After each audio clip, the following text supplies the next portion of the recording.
Audio book वाङ्मय 66 युग निर्माण योजना दर्शन स्वरूप व कार्यक्रम चैप्टर 2 पार्ट 11 युग निर्माण का शुभारंभ आत्म निर्माण से।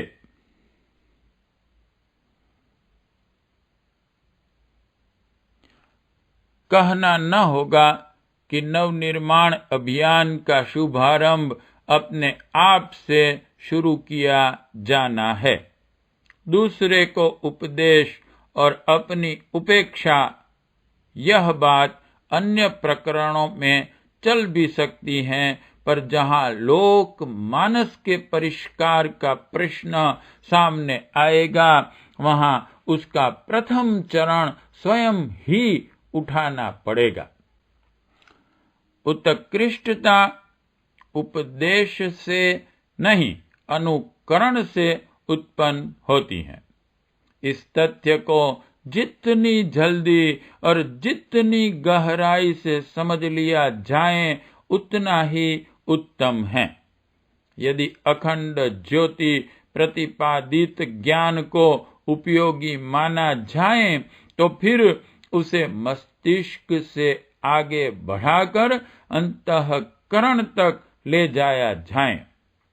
इसे जानकारी मात्र न रहने देकर आस्था में परिणत किया जाए और 2 साहसिक कदम उठाए ही जाएं। एक, यह कि अपनी वर्तमान जीवनचर्या में जितना भी संभव हो सके परिवर्तन किया जाए, भले ही वह परिवर्तन न्यूनतम ही क्यों न हो। अपनी अवांछनीयताओं को ढूंढना, स्वीकार करना, उन्हें हटाने की आवश्यकता अनुभव करना और साहस पूर्वक कुछ में तो लड़ पड़ा ही जाए और उन्हें छोड़ने के लिए ऐसा संकल्पपूर्ण निश्चय किया जाए कि भविष्य में उसे निभाते हुए किसी बाधा को आड़े न आने दिया जाए। दूसरा कदम यह है कि अपने में जिन सद्गुणों का अभाव है, उनमें से कुछ को अपनाने और स्वभाव अभ्यास में लाने का व्रत धारण किया जाए। निकृष्टताओं उत्कृष्टताओं में परिणित करने के शौर्य साहस का नाम ही आत्मबल है। तब तितिक्षा का, साधना उपासना का, स्वाध्याय सत्संग का एकमात्र प्रयोजन इस आत्मबल को उत्पन्न करने की पृष्ठभूमि मनःस्थिति बनाना ही है। ईश्वर को न किसी की खुशामद चाहिए और न रिश्वत। वह न तो पूजा पत्री से प्रभावित होता है और न विविध विधि कर्म कांडों का उसकी प्रसन्नता अप्रसन्नता से कोई संबंध है। सारा धर्म आवरण और उपासना प्रकरण तो विशुद्ध रूप से आंतरिक परिशोधन के लिए हैं। अवांछनीयताओं के निराकरण और वांछनीयताओं के अभिवर्धन का शौर्य साहस प्रदर्शन करने से आत्मबल बढ़ता है। बढ़ा हुआ आत्मबल ही वह शक्ति है जिससे आश्चर्यजनक एवं चमत्कारी आध्यात्मिक विभूतियों से मनुष्य सुसंपन्न बनता है। ज्ञान और तप की सार्थकता उस साहसिकता की कसौटी पर कसी जाती है जिसके आधार पर दुष्प्रवृत्तियों को उखाड़ना और सत्प्रवृत्तियों को जमाने का संकल्प, साहस और पराक्रम संभव हो सके। उपरोक्त दो प्रयास आध्यात्मिक साधना के वे दो चरण हैं जिनके सहारे जीवन लक्ष्य की पूर्ति तक क्रमबद्ध रूप से बढ़ा जा सकता है। उन्हें साधना एवं उपासना का युग्म कहा जा सकता है। दुष्प्रवृत्तियों का उन्मूलन साधना है और सत्प्रवृत्तियों का संस्थापन उपासना है। असुरता का उन्मूलन और देवत्व का परिपोषण यही धर्म धारणा है और यही ईश्वर आराधना है। यह तथ्य यदि गहराई से समझ लिया जाए तो तत्व दर्शन के उस मूल प्रयोजन को समझ लिया जाए जिसके लिए आस्तिकता और धार्मिकता का विशालकाय कलेवर दूरदर्शी ऋषियों ने खड़ा किया है। आत्मिक प्रगति की दिशा में हम इन्हीं दो कदमों को क्रमबद्ध रूप से आगे बढ़ाते हुए अभीष्ट लक्ष्य तक पहुंच सकते हैं। वह तो हुआ सनातन और शाश्वत सत्य। यदि सामयिक परिस्थितियों की दृष्टि से भी सोचें तो लोक मानस को निकृष्टता से उत्कृष्टता की ओर मोड़ने के लिए भी इसी उपाय का तात्कालिक उपचार के रूप में भी प्रयोग करना पड़ेगा। विचार क्रांति इस युग की सबसे बड़ी आवश्यकता है। यह विचार क्रांति इतनी सजीव होनी चाहिए कि उसकी कमर में नैतिक क्रांति और सामाजिक क्रांति भी बंधी और खींची चली आए। इस समग्र विचार क्रांति का शुभारंभ अपने आप से ही हो सकता है। दूसरों को शिक्षा देने के लिए वाणी और लेखनी एक हद तक ही काम करती हैं। असली प्रभाव तो उपदेशक के चरित्र का ही पड़ता है। अनुकरण के लिए जब तक आदर्श सामने न हो तब तक उस कष्ट साध्य मार्ग पर चलने का लोगों में साहस ही नहीं होता। भौतिक जानकारियां लेखनी और वाणी से भी पूरी हो सकती हैं, पर आध्यात्मिक प्रशिक्षण के लिए तो शिक्षक का परिवर्तित उत्साह उत्पन्न ही नहीं हो सकता, जिसके आधार पर व्यक्ति में, समाज में महत्वपूर्ण परिवर्तन संपन्न होते हैं। युग निर्माण की सीढ़ियां है 1 आत्म निर्माण, 2 परिवार निर्माण और 3 समाज निर्माण। इनमें से क्रमशः एक के बाद दूसरी पर चढ़ने के लिए अधिक योग्यता और समर्थता चाहिए। सबसे सरल और सबसे आवश्यक आत्म निर्माण है। प्रत्येक स्थिति के व्यक्ति इस दिशा में निरंतर आगे बढ़ते रह सकते हैं। घोर व्यस्त, सर्वथा अयोग्य, असमर्थ, यहाँ तक कि रुग्ण, अपंग व्यक्ति भी इस मार्ग पर उपयोगी कदम बढ़ा सकते हैं। आत्म निरीक्षण करके गुण, कर्म, स्वभाव में भरे हुए दोष, दुर्गुणों को ढूंढा जा सकता है और उन्हें निरस्त करने का प्रयास आरंभ किया जा सकता है। लोहे से लोहा कटता है और विचारों की काट की जाती हैं। हे आदतें, इच्छाएं और मान्यताएं जो अपने मन क्षेत्र में जड़ जमाए बैठी हों, उन्हें आत्मनिरीक्षण की टॉर्च जलाकर बारीकी से तलाश करना चाहिए और निश्चय करना चाहिए कि उनका उन्मूलन करके ही रहेंगे। प्रत्येक निकृष्ट विचार के विरोधी विचारों की एक सुसज्जित सेना खड़ी करनी चाहिए। उन्हें नोट करना चाहिए कि बार बार उन पर मनन चिंतन करते हुए मन क्षेत्र में गहराई तक प्रतिष्ठापित करना चाहिए।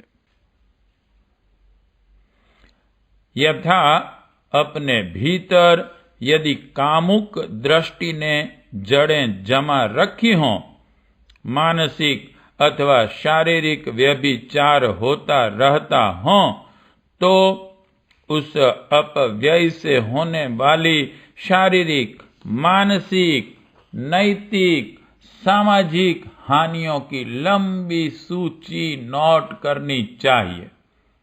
जिन्होंने इन बुरी आदत के चंगुल में अपने को फंसाए रखा, उन्हें दुष्परिणाम भोगने पड़े।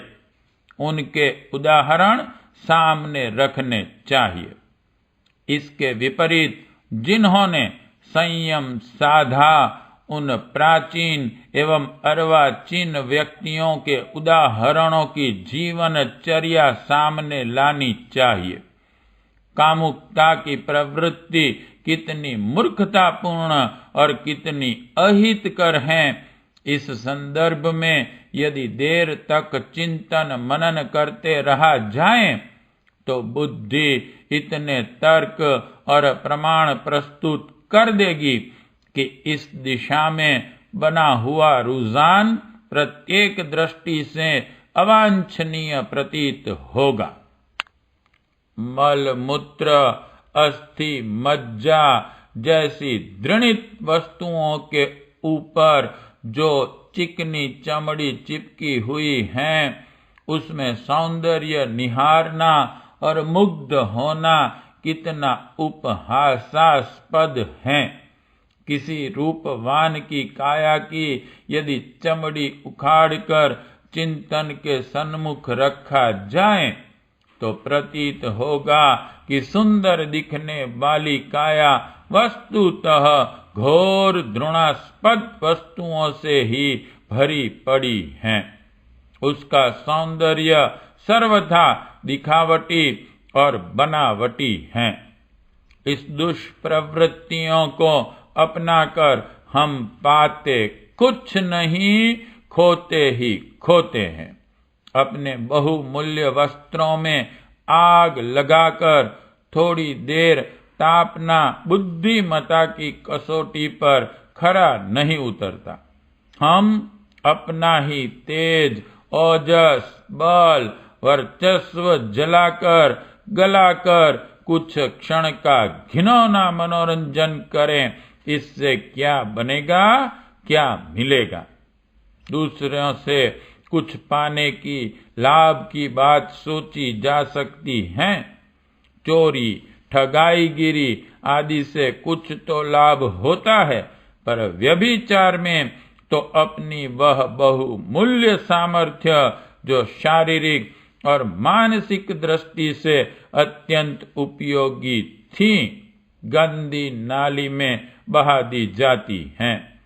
कुत्ता सूखी हड्डी चबाकर अपने ही जबड़े छील लेता है और उसमें से बहने वाले रक्त को सूखी हड्डी का रस समझकर स्वाद लेता है।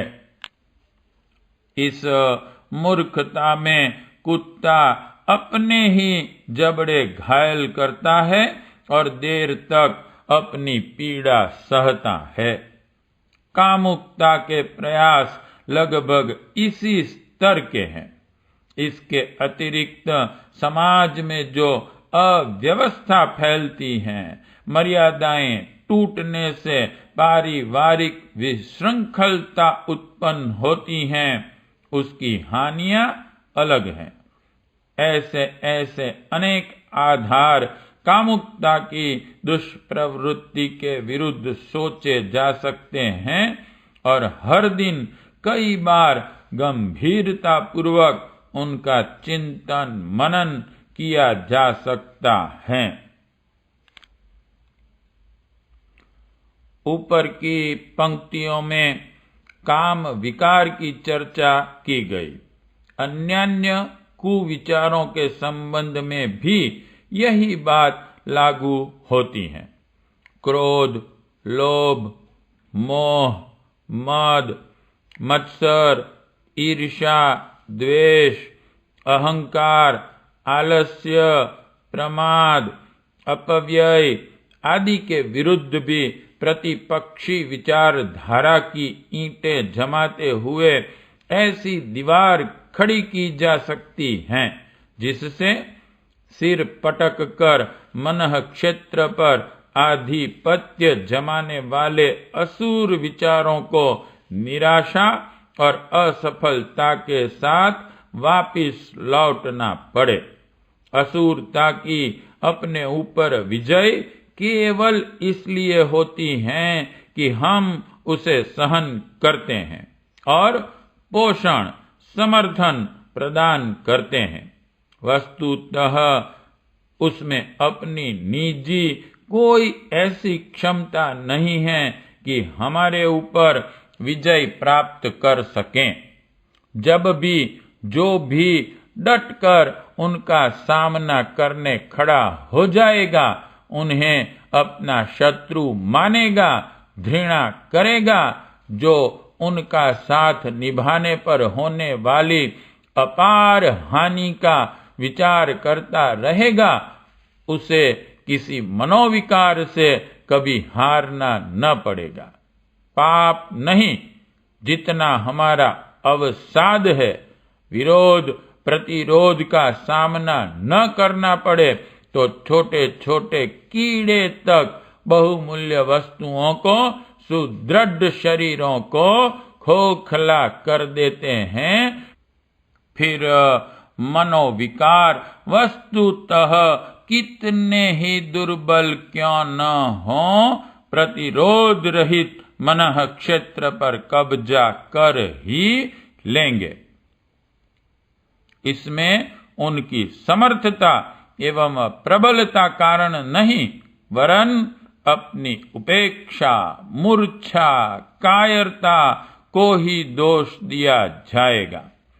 सतर्कता, जागरूकता एवं प्रतिरोध करने की क्षमता जिसने भी विकसित की है, उसे मनोविकारों से परास्त होने का दुर्दिन नहीं देखना पड़ेगा। सत्प्रवृत्ति का अभिवर्धन आत्मनिर्माण का, आत्म विकास का दूसरा चरण है। सद्गुणों के अभाव में हम निस्तेज जीवन जीते हैं।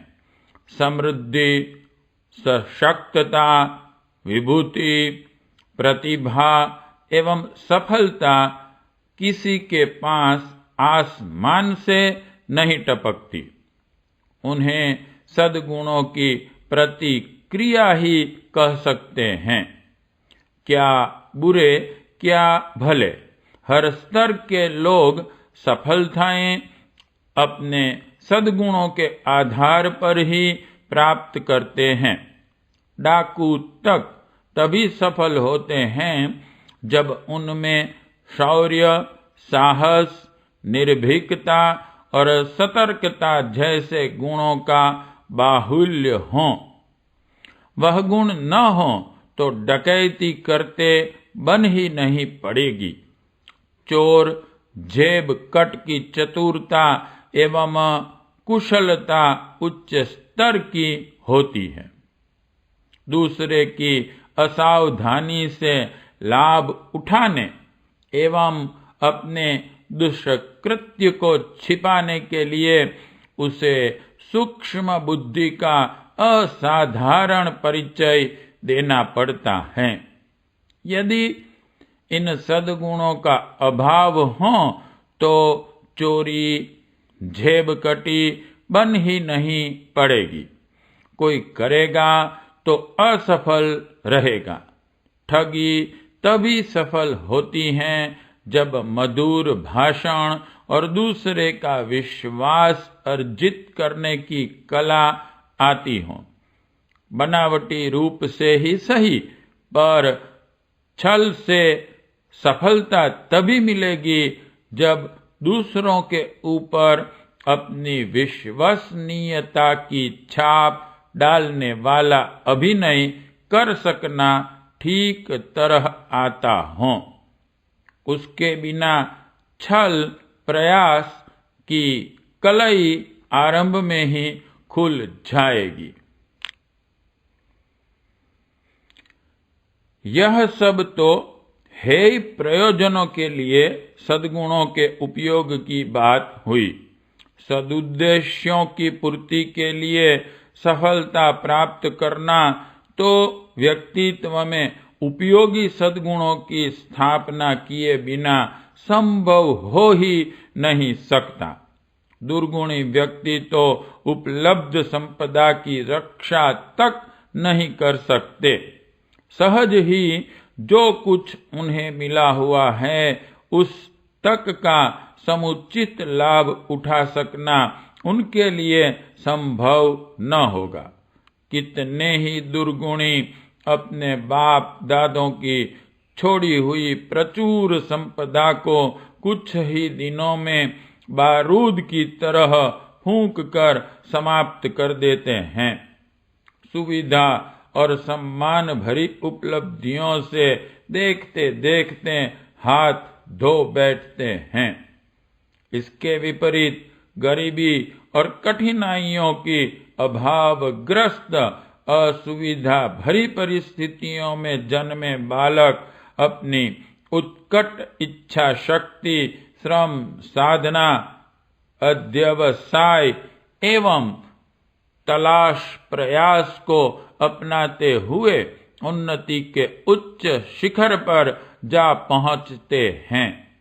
अपने हाथों अपना मार्ग बनाते हैं और प्रगति के उच्च शिखर पर जा पहुंचते हैं। सद्गुणों का अर्थ सत्य, अहिंसा, ब्रह्मचर्य, ईश्वर भक्ति जैसे उच्च आदर्शों तक सीमित नहीं रखा जाना चाहिए। उनकी परिधि अंतर्गत और बहिरंग जीवन के प्रत्येक क्षेत्र तक फैली हुई है। समग्र व्यक्तित्व को परिष्कृत, सज्जनोचित एवं प्रामाणिक बनाने वाली सभी आदतों एवं रुझानों को सद्गुण की सीमा में सम्मिलित किया जाएगा। कोई व्यक्ति झूठ नहीं बोलता, चोरी नहीं करता, व्यभिचार से बचा है, यह बचाव उचित है और अनुकरणीय भी, पर इतने को ही आत्मनिर्माण मान बैठना अपर्याप्त होगा। कीट पतंग और वृक्ष वनस्पति भी तो झूठ चोरी से बचे रहते हैं। यह स्थूल सदाचार का आंशिक पालन मात्र हुआ। इतने भर से आत्म विकास का लक्ष्य पूरा नहीं हो सकता। मन में कुहराम मचाने वाली घूटन का भी अंत होना चाहिए। जिन उद्वेगों और विकारों ने मन क्षेत्र को अस्त व्यस्त करके रख दिया है, उनका भी निराकरण होना चाहिए। गुण, कर्म, स्वभाव में उत्कृष्टता का अभाव रहने के लिए जो सर्वतोमुखी दरिद्रता छाई हुई है, उसका भी अंत होना चाहिए। धर्म और अध्यात्म के विशालकाय कलेवर का एक ही उद्देश्य है, व्यक्तित्व को उत्कृष्टता के, सज्जनोचित शालीनता के, प्रतिभा और कर्म कौशल के उच्च शिखर तक पहुंचाना।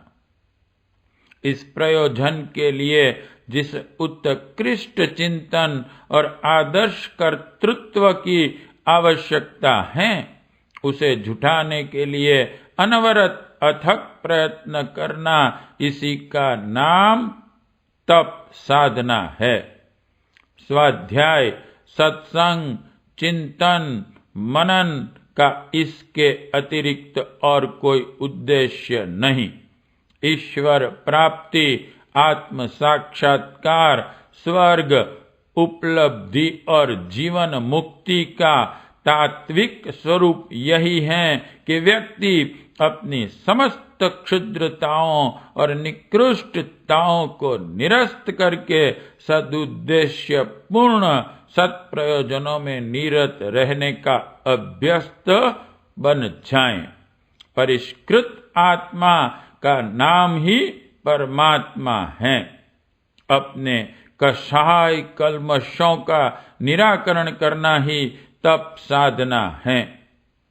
ईश्वर प्रेम का सहारा लेकर अंतःकरण में अपार प्रेम निष्ठा की धारणा और उसका लाभ उदार सेवा प्रवृत्ति के रूप में प्राणी मात्र को देना, ईश्वर भक्ति हमें इसी लक्ष्य की ओर ले जाती है।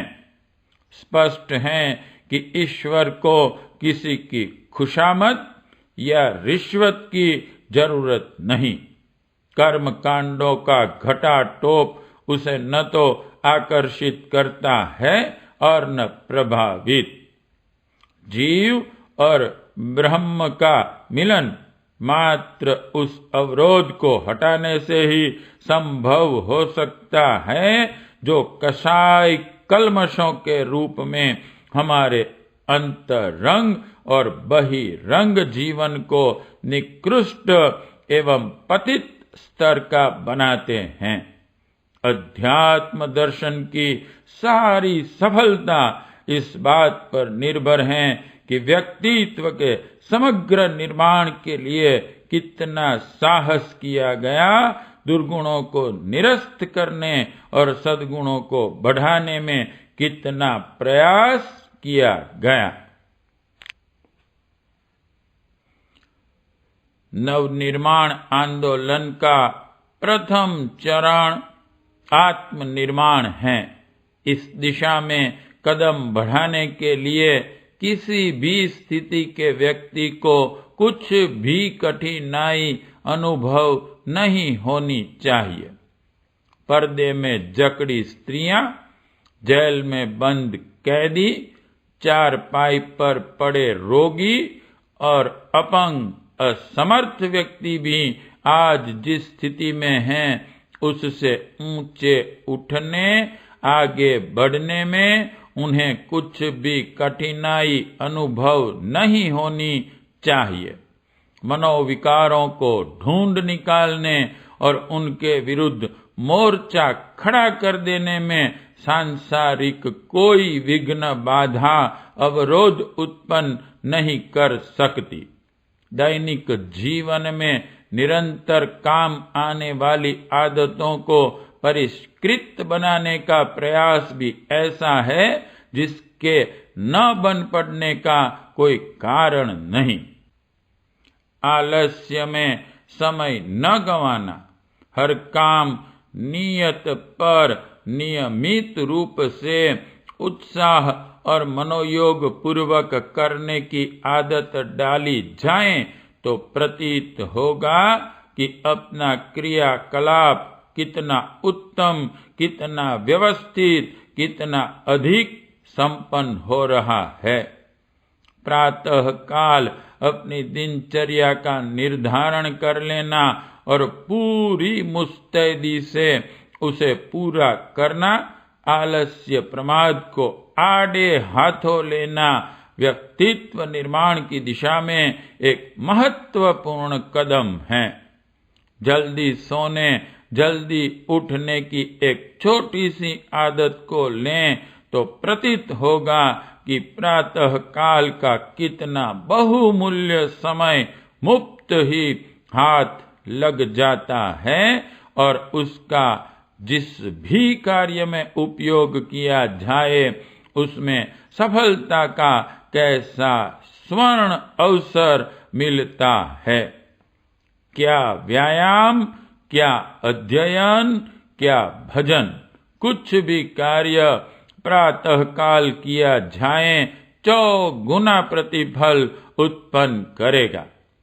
जो लोग देर में सोते और देर में उठते हैं वे यह नहीं जानते कि प्रातः काल का ब्रह्म मुहूर्त इतना बहुमूल्य है जिसे हीरे मोतियों से भी नहीं तोला जा सकता।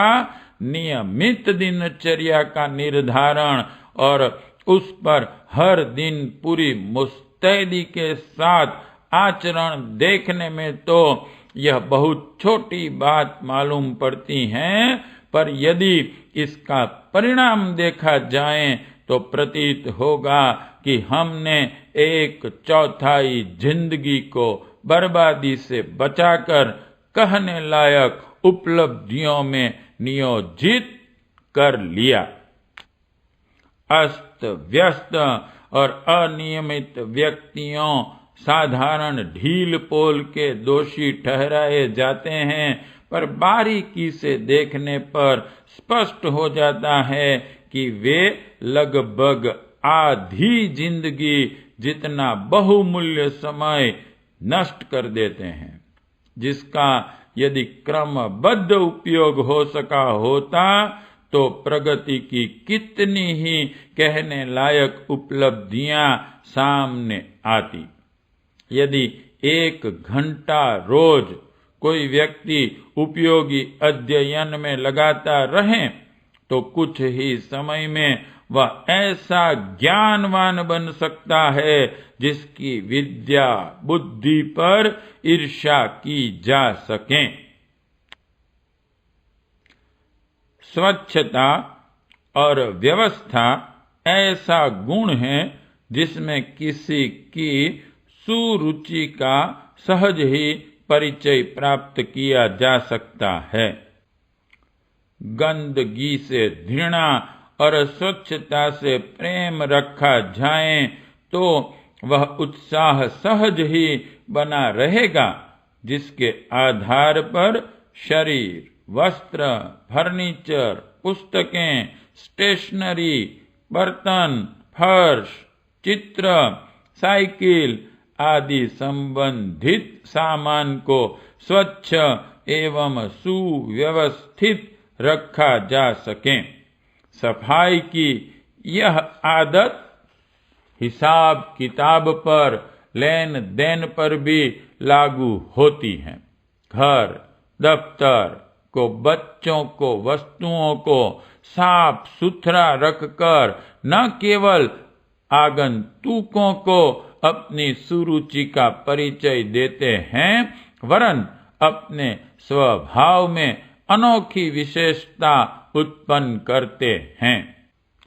यह विशेषता पारस्परिक व्यवहार की सफाई से लेकर रुके उलझे कामों को निपटाने से लेकर वहां तक विकसित होती जहां तक मन में गांठें बांधने, दुराव दुर्भाव की जड़ें जमना भी असंभव हो जाए।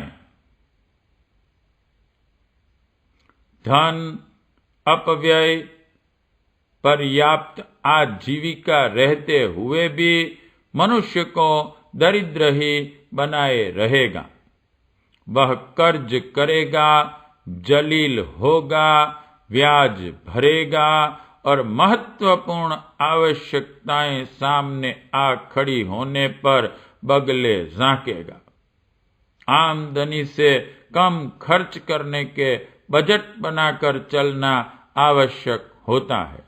जेब में पैसे भरे फिरना चाहे जिस काम के लिए खर्च करते रहना कुबेर को भी दरिद्र बना देगा। आजीविका कितनी ही अधिक क्यों न हो, बेसमझे खर्च करने वाले लोग आर्थिक तंगी का ही रोना रोते रहेंगे, जबकि व्यवस्थित व्यक्ति थोड़ी आमदनी में भी हंसी खुशी के दिन काटते रहते हैं। धन की तरह समय का अपव्यय चिंतन का अपव्यय कम घातक नहीं है। यह संपदाएं बहुमूल्य है। यदि इन्हें सुनियोजित रीति से सत्प्रयोजन में लगाएं तो उसका कितना बड़ा सत्परिणाम होता है, कितनी बड़ी उपलब्धियां संग्रहित होती हैं। इसे देखते हुए बूंद बूंद से घड़ा भरने की कहावत अक्षरशः सत्य सिद्ध होती है। जिसे ईमानदारी का जीवन जीना हो, उसे पूर्व तैयारी मित व्ययी रहने की, सादा जीवन जीने की करनी चाहिए। जो कम में गुजारा करना जानता है, उसी के लिए यह संभव है कि कम आमदनी से संतोष पूर्वक निर्वाह कर लें। ईमानदारी से आय सीमित रहती है, इतनी नहीं हो सकती जितनी बेईमानी अपनाने से। ऐसी दशा में यदि श्रेष्ठ जीवन जीना हो, अपने खर्च जहां तक संभव हो वहां तक घटाने चाहिए। जिसने खर्च बढ़ा रखे हैं, उन्हें उनकी पूर्ति के लिए बेईमानी का रास्ता ही अपनाना पड़ेगा। फिजूल खर्ची यों निर्दोष भी मालूम पड़ सकती है।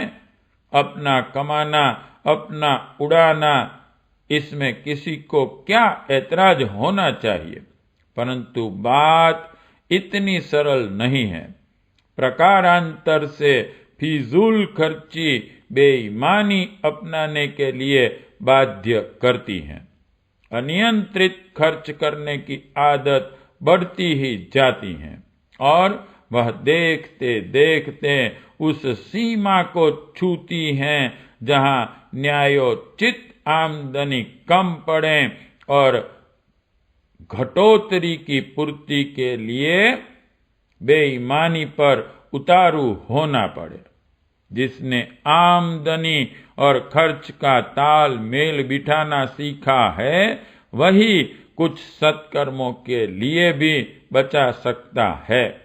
अन्यथा सदुद्देश्य की दृष्टि से अत्यंत महत्वपूर्ण कार्य भी आर्थिक तंगी के कारण रुके पड़े रहेंगे। सादगी की जीवनचर्या सस्ती पड़ती है, कम समय लेती है। अस्तु मित व्ययी व्यक्ति के लिए ही वह संभव होता है कि वह आदर्शवादी जीवन जी सके और परमार्थ की दिशा में कुछ कहने लायक योगदान दे सकें। दूसरों का आदर करना, सद्व्यवहार का अभ्यस्त होना, सज्जनोचित शिष्टाचार बरतना, मधुर वचन बोलना, यह व्यक्तित्व की गरिमा बढ़ाने वाली साधना है। मनुष्य सामाजिक प्राणी है। उसे दूसरों के साथ मिलजुल कर रहना पड़ता है। स्नेह सौहार्द का वातावरण तभी बना रह सकता है जब दूसरों के साथ शालीनता का व्यवहार किया जाए। अहंकारी व्यक्ति दूसरों को तुच्छ समझते हैं और कटु वचन एवं दुर्व्यवहार पर उतारू रहते हैं।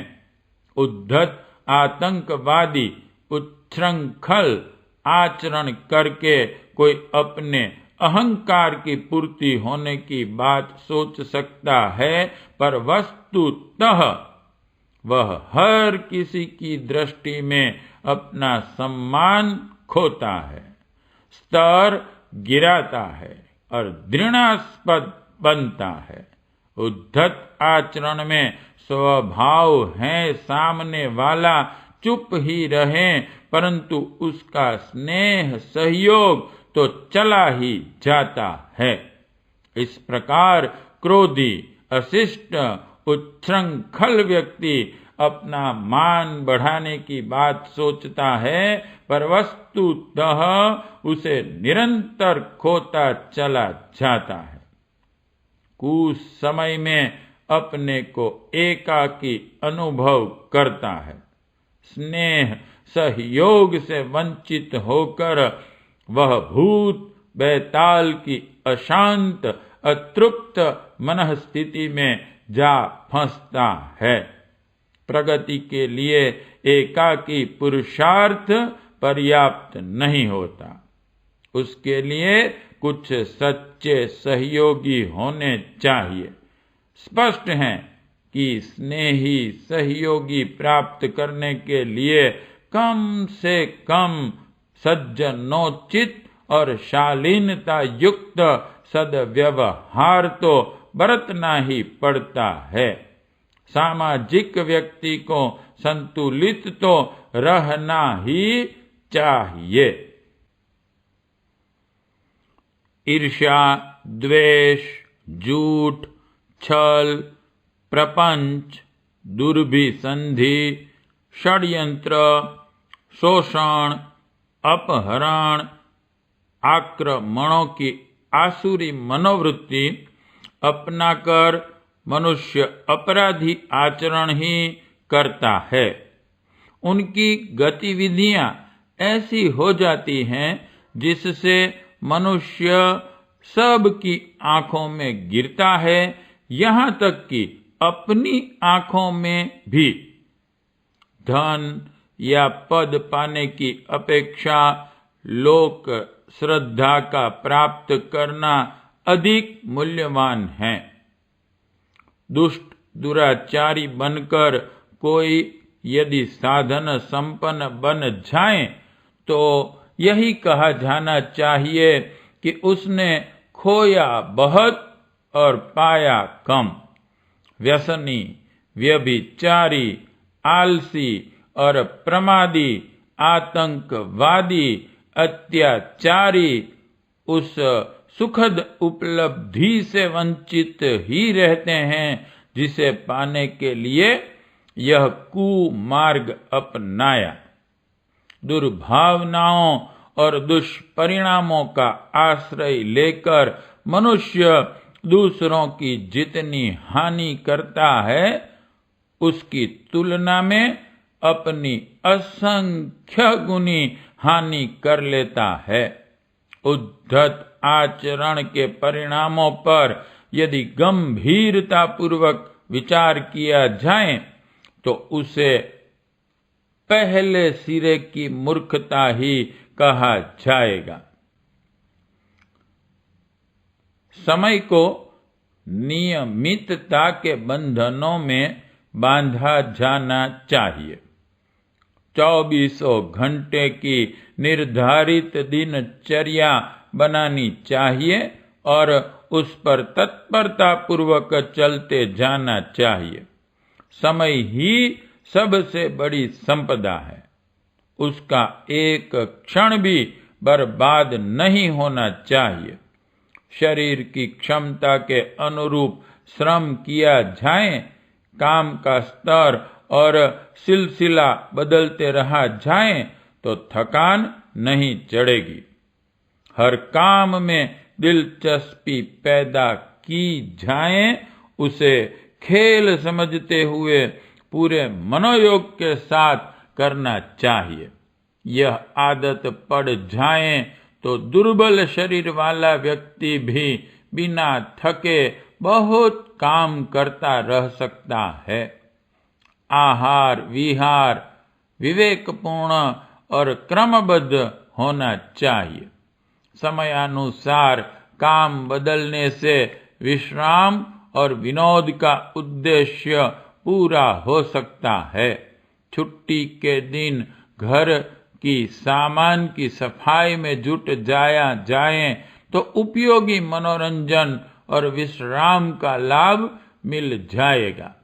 अनियमित और अस्त व्यस्त रीति से समय गंवाना अपने ही पैरों कुल्हाड़ी मारना है, अपना ही भविष्य अंधकारमय बनाना है।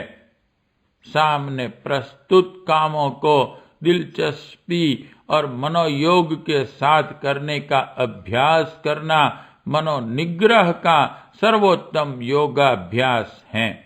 उस साधना में निष्णात व्यक्ति हाथों हाथ क्रिया कुशलता के अभिवर्धन और सफलताओं के वर्ण का उत्साह पूर्वक लाभ प्राप्त करता है।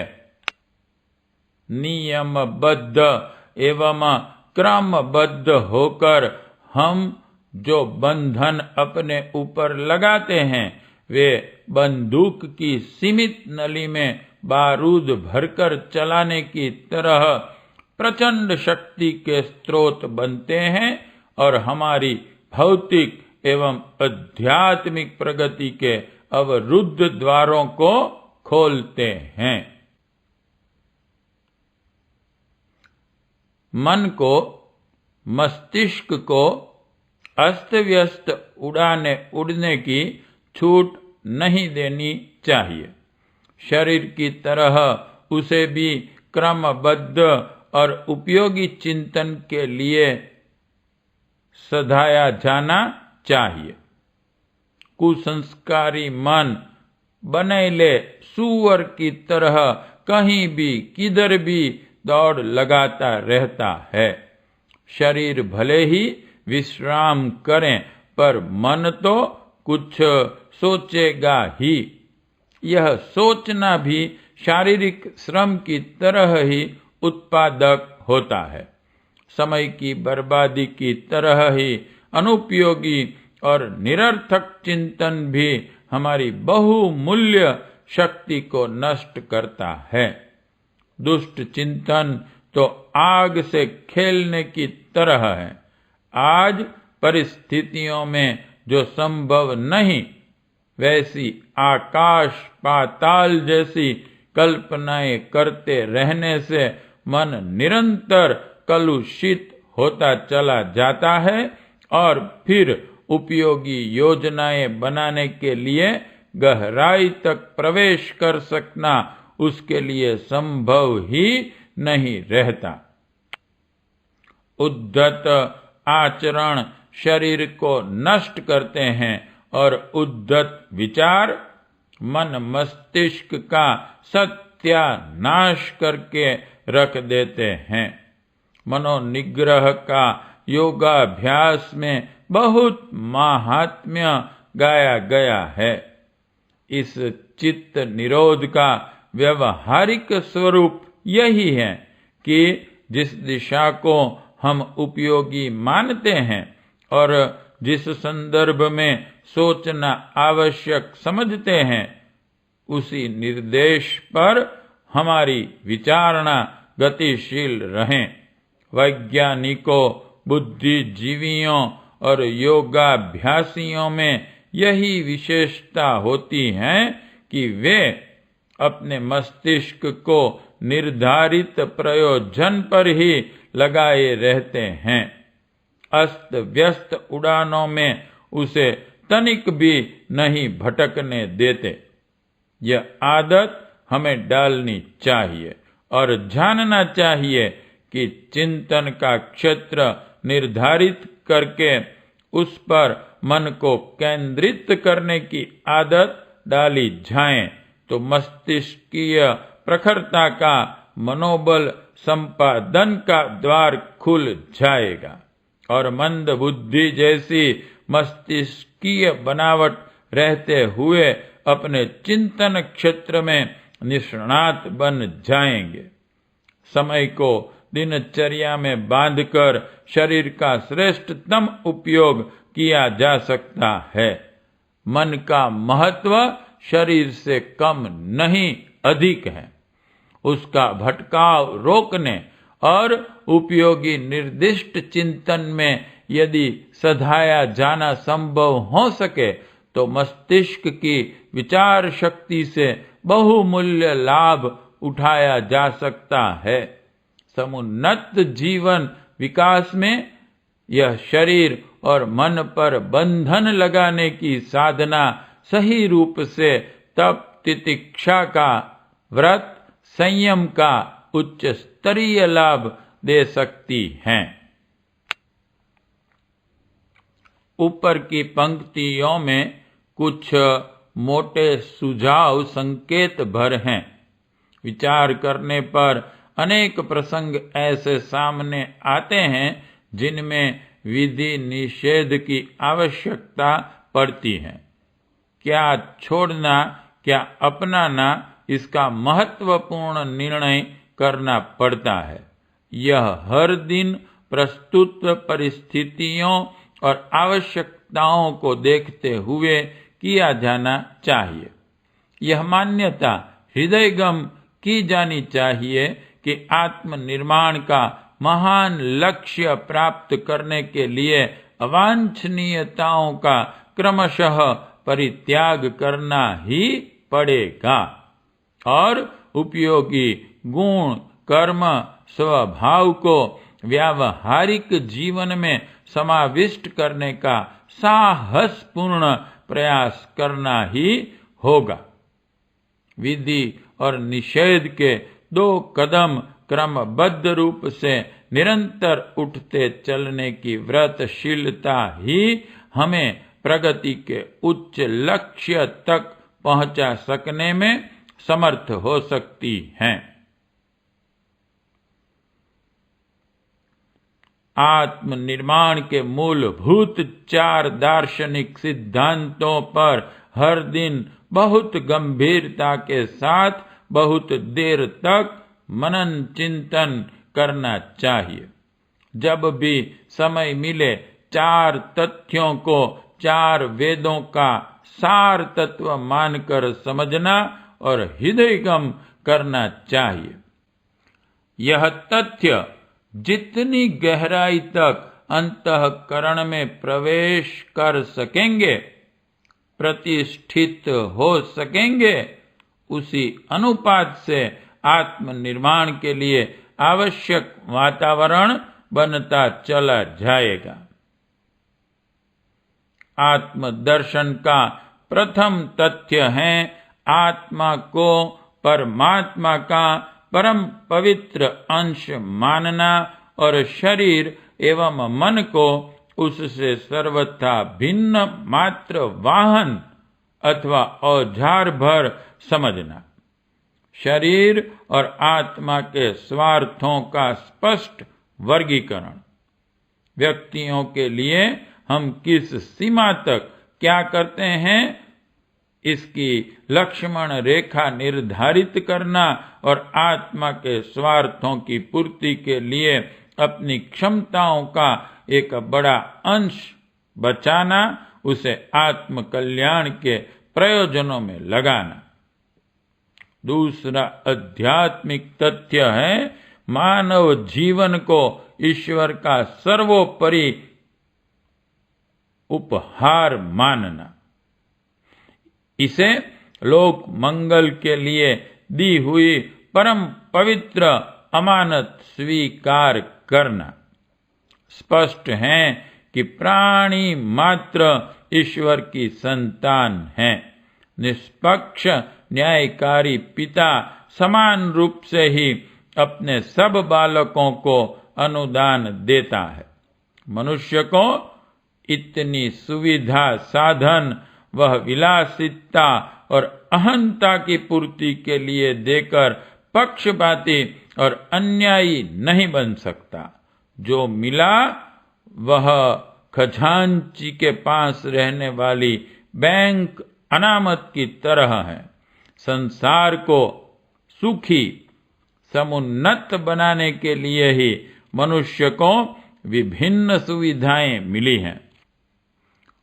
उनमें से निर्वाह के लिए न्यूनतम भाग अपने लिए रख, शेष को लोक मंगल के लिए ईश्वर के इस सुरम्य उद्यान को अधिक सुरम्य विकसित बनाने के लिए खर्च किया जाना चाहिए।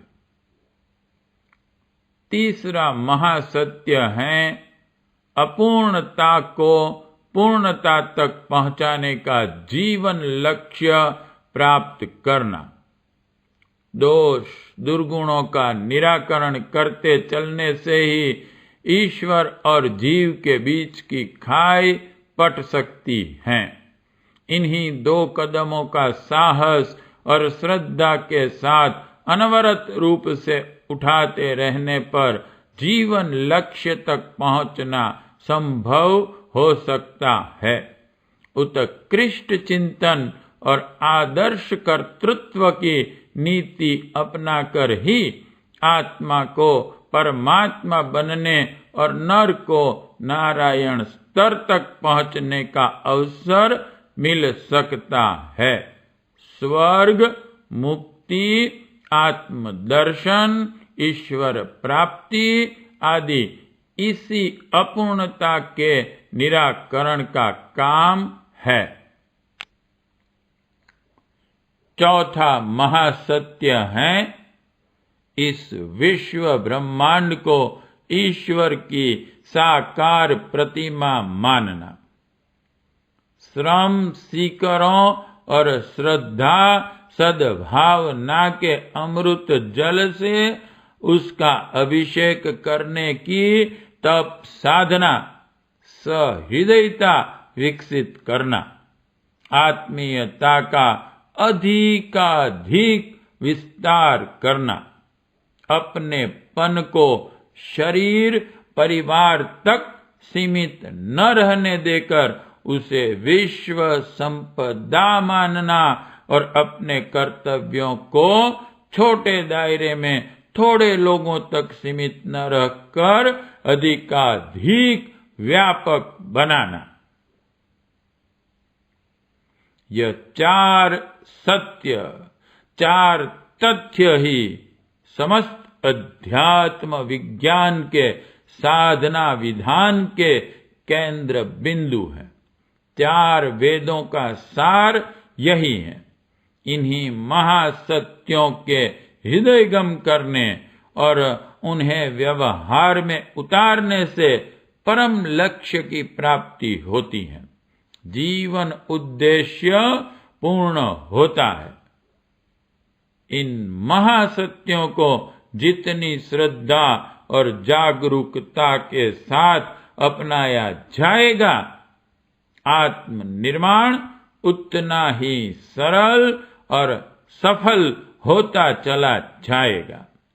युग निर्माण की दिशा में बढ़ते हुए हमें सर्वप्रथम आत्मनिर्माण पर ही ध्यान केंद्रित करना चाहिए। पाठ 11 समाप्त।